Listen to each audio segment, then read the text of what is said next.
For as long as I can remember, I have always had a very devout interest in the paranormal.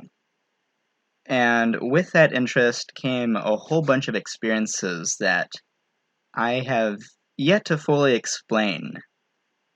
But some things were just so weird that I've just decided it's easier to believe than to debunk. I am Checkpoint Charlie, and these are my ghost stories.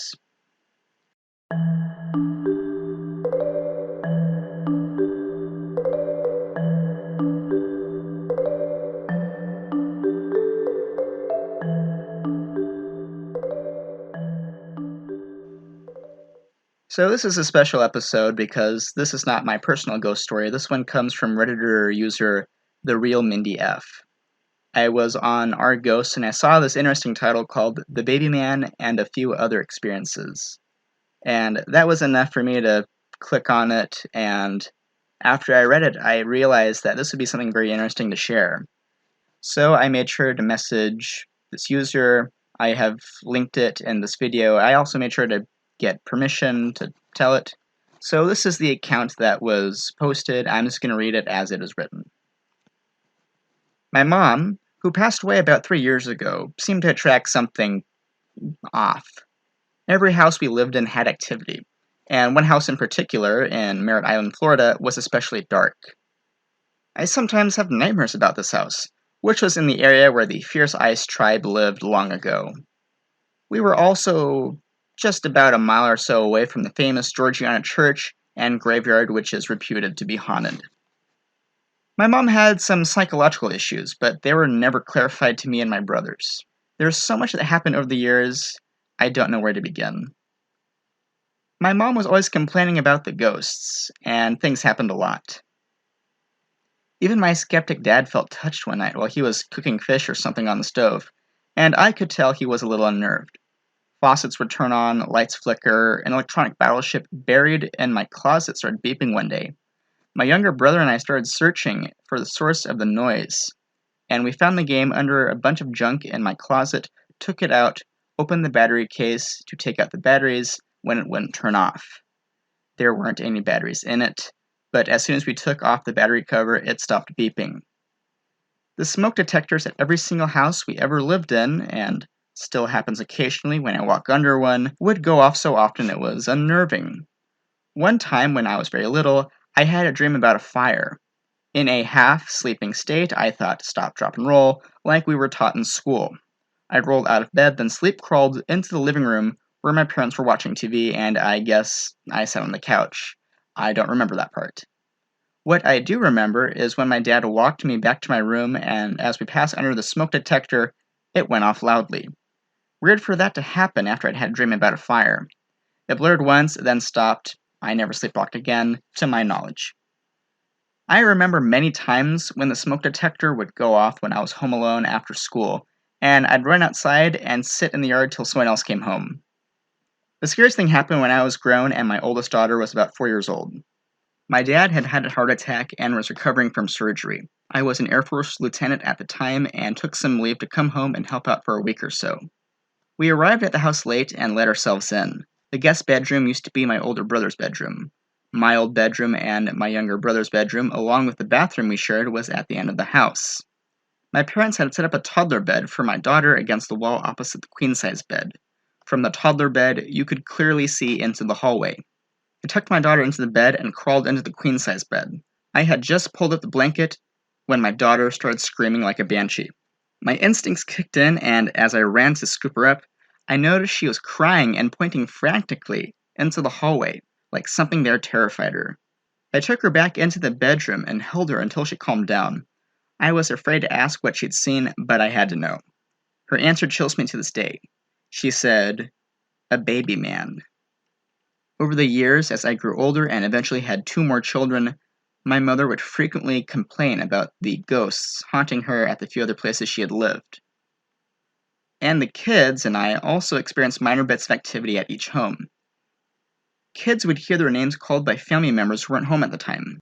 One time while visiting my mom with my 3 kids after my dad had passed away, my mom and I arrived home to find my 3 kids and my nephew, who was also visiting, waiting outside. They all had heard me calling from the kitchen in the loft where they were watching TV upstairs. Of course, I wasn't home and they were pretty shaken.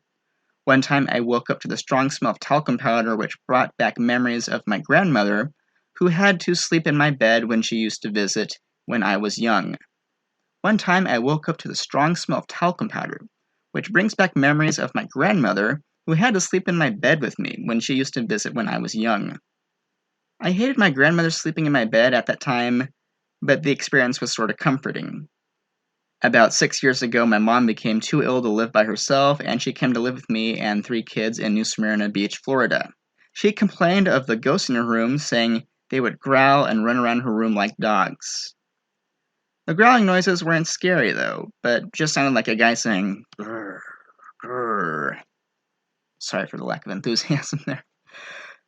My mom had terminal emphysema, and my house had no paranormal activity before she moved in, so I attributed her experiences to a lack of oxygen.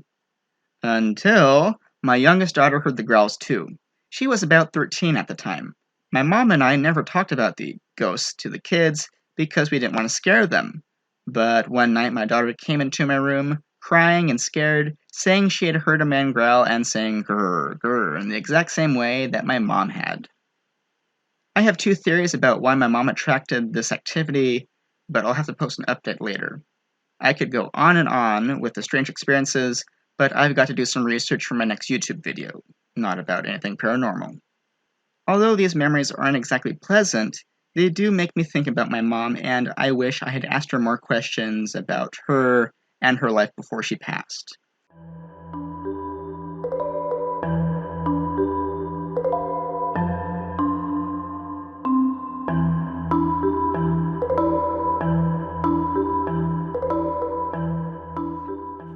Anyway, that was all that was written by this user.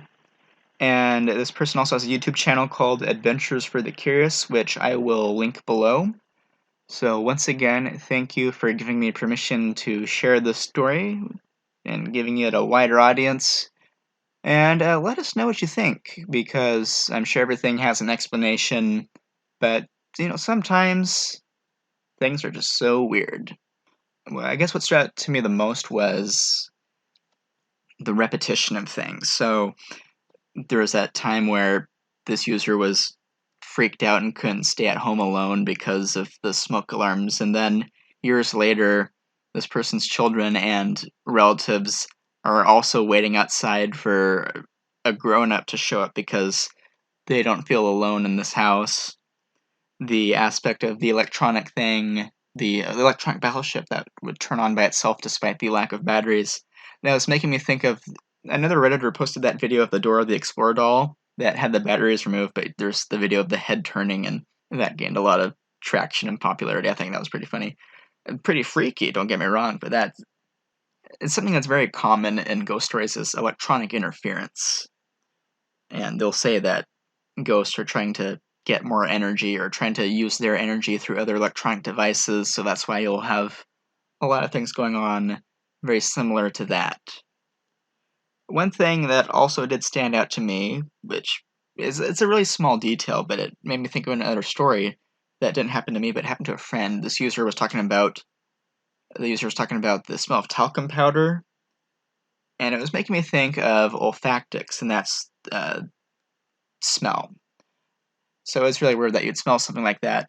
And it was making me think of my friend Ellery. He has an aunt who lives in Guam, and his aunt told him the story about how she and her friends, or one friend, I forget the exact details, were driving along this kind of desolate jungle road, and this is probably around the 1940s. So what happens is they're driving, and they see what looks like soldiers from World War II, and I don't remember what side or what nation they were from. I believe he said that they were Japanese soldiers. Anyway, they're driving the car, and these soldiers just appear right in front of them, and there's no avoiding them. They can't swerve out of the way. The soldiers apparently don't want to jump out of the way, so the car just drives through them, and, thankfully it's not like a case of hit and run, but they literally drive right through them the same way that like a ghost would go through a wall. But the moment that they drove through the ghosts, everyone in the car gets this strong whiff of really old cologne. And it's like my grandpa wears this cologne that you can tell is like really old because it has that stronger scent as opposed to something from nowadays. But I guess everyone had that immediate sense of when they were from, and then nothing was there anymore. But stories are more interesting when they have very specific details. And if you're just driving down the road, you see something, you drive right through it, and that's the end of it. That's relatively uninteresting, but the fact that there was that olfactic element to it really makes it more realistic to me. So once again, give me your thoughts. If you have your own stories, I would love to hear them. Feel free to contact me. I have my Twitter link down below. I'll provide an email later on, and my Reddit account. So tell your friends about this, get everyone on board, spread the word, and just keep telling your spooky stories to everyone, and especially to me, because I want to give your stories a wider audience. So, on that note, I say thank you to everyone that's been giving me feedback on how to make this a better show, and I love you all. Stay spooky, my friends.